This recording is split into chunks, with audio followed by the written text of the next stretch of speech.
अस्सलाम वालेकुम नाजरीन। आज 12 जनवरी 2022 है और नाजरीन आज की इस वीडियो में दो तीन अहम मौज़ूआत के मुख्तलिफ पहलुओं का जायज़ा लेने की कोशिश करेंगे। नाजरीन आज इस्लामाबाद हाई कोर्ट में दो तीन इम्पॉर्टेंट तरीन समाअतें हुई हैं, उनका मुख्तसर अहवाल आज की इस वीडियो में मैं आपके सपुर्द करने जा रहा हूँ। नाजरीन एक बात याद रख लें, ये जो थंबनेल आप देख रहे हैं कि इमरान खान साहब को 10 सालों में इंसाफ नहीं मिल सका। लफ्ज़ मैं इस्तेमाल कर रहा हूँ इमरान खान साहब को, यानी कि अभी तो वो वज़ीर आज़म हैं, लेकिन जब वो अपोजिशन में थे तो डेफिनेटली एक प्रोमिनेंट पर्सनैलिटी में उनका शुमार किया जाता था। लेकिन उन्हें भी अगर अदालतों से 10 सालों में इंसाफ नहीं मिलता तो आप खुद अंदाज़ा लगा लीजिए कि पाकिस्तान के आम शहरियों का क्या हाल होगा। नाजरीन इमरान खान साहब ने साल 2012 में ख्वाजा आसिफ साहब पे हत्तक के इज्जत का दावा दायर किया था और 10 अरब रुपए हर्जाने का केस जो है वो इमरान खान साहब ने 2012 में ख्वाजा आसिफ साहब पे दायर किया था। लफ्ज़ पे आप गौर कीजिए, साल 2012 में, और आज तक उसका फैसला नहीं हो सका है। नाजरीन गुज़श्ता दिनों इमरान खान साहब ने इस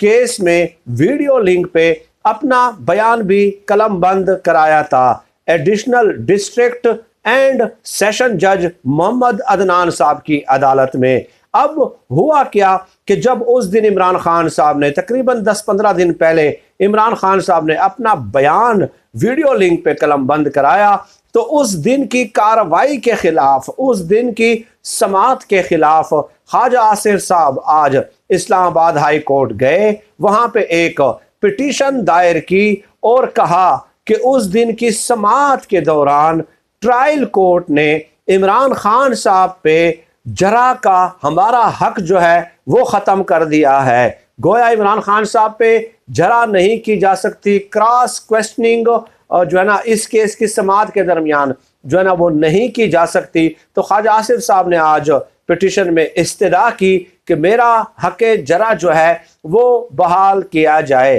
और इसके अलावा ख्वाजा आसिफ साहब ने कहा कि इमरान खान साहब जिस दिन बयान कलम बंद करा रहे थे और जिस दिन कार्रवाई हो रही थी, समाअत हो रही थी, उस दिन मेरा वकील ही मौजूद नहीं था, लिहाजा उस दिन की कार्रवाई की कोई कानूनी हैसियत नहीं है। ये दो जो प्लीज हैं वो लेकर गए आज पिटीशन की सूरत में ख्वाजा आसिफ साहब इस्लामाबाद हाई कोर्ट के पास पहुंच गए। और नाज़रीन ये याद रख लें कि 2012 में इमरान खान साहब ने हत्तक के इज्जत का और 10 अरब हर्जाने का केस या दावा क्यों दायर किया था ख्वाजा आसिफ पे। तो आपको याद होगा कि 2012 में ख्वाजा आसिफ ने एक प्रेस कॉन्फ्रेंस की थी और उसके बाद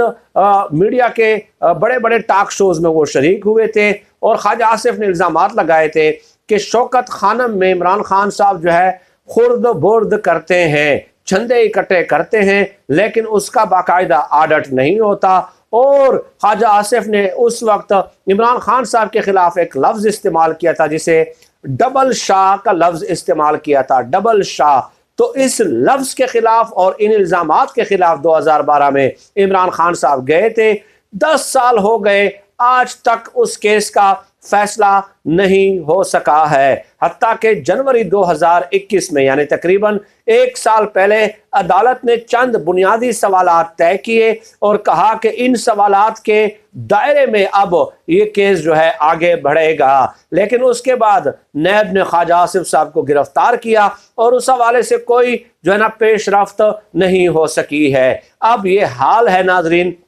कि कभी ख्वाजा आसिफ साहब की वजह से केस इल्तिवा में पड़ जाता, कभी इमरान खान साहब की मसरूफियात की वजह से केस इल्तिवा में पड़ जाता, कभी कोई जज मौजूद नहीं होता था, कभी दोनों फरीकेन में से एक का वकील जो है वो अदालत में मौजूद नहीं होता था, कभी हड़तालें होती थी। तो 10 साल इसमें गुजर गए और 1 साल पहले सवालात तय किए गए, उसके बावजूद भी ताहाल इसका फैसला नहीं हो सका। इससे आप इस निज़ाम के सुकम का अंदाज़ा लगा सकते हैं कि आम शख्स किस कदर इंडिया रगड़ता होगा इंसाफ के हुसूल के लिए। यकीनन इससे अंदाज़ा लगाना कतई तौर पे کوئی مشکل نہیں ہے۔ اس لیے ہم عدالتی اور ادارہ جاتی اصلاحات پہ ہمیشہ سے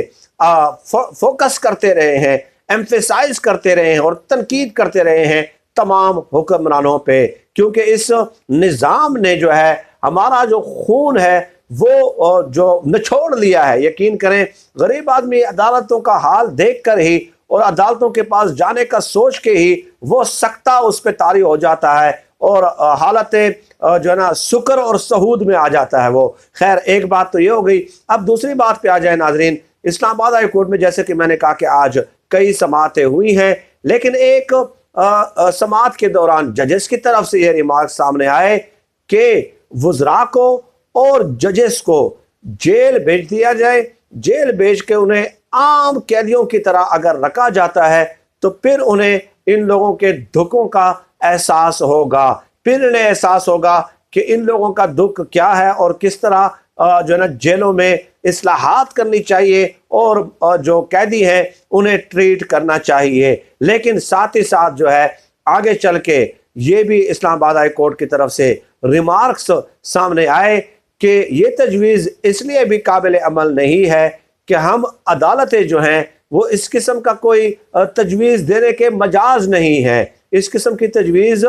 دینے کے ہم مجاز نہیں ہیں، اور اس کا اختیار ڈیفینیٹلی قانونی طور پہ ہم نہیں رکھتے کہ ججز کو اور وزراء کو جو ہے وہ جیل بھیج دیا جائے اور عام قیدیوں کی طرح انہیں رکھا جائے۔ اب ناظرین یہ جو ریمارک سامنے آئے ہیں انتہائی اہمیت کے حامل ہیں۔ ڈیفینیٹلی کب دیے، کس نے دیے، تو میں نے بتا دیا کہ اسلام آباد ہائی کورٹ کی طرف سے آج یہ سامنے آئے ہیں یہ ریمارکس، اور کیا یہ امپلیمنٹ ہونے جا رہا ہے؟ تو ڈیفینیٹلی نہیں ہونے جا رہا، کیونکہ عدالت نے خود ہی کہہ دیا کہ ہمارے پاس اس قسم کا کوئی اختیار نہیں ہے۔ اب اس قسم کے ریمارک سے میں جو سمجھا ہوں، ہو سکتا ہے میں غلط ہوں، ہر شخص جو ہے ایک انسیڈنٹ کو اپنے انڈیویجول پرسیپشن کے مطابق ڈیفینیٹلی انٹرپریٹ کرتا ہے، تو میں انٹرپریٹ کر رہا ہوں، ہو سکتا ہے میں غلط ہوں، آپ اتفاق کریں یا نہ کریں کہ اس قسم کی تجویز کا مقصد ہی شاید یہ ہو کہ پارلیمنٹ اس پہ کام کرے، اس پہ کام کرے، ان خطوط میں یا ان دائروں میں جو ہے نا ان ریمارکس کے دائروں میں پارلیمنٹ اس پہ کام کرے اور اپنا جو ہے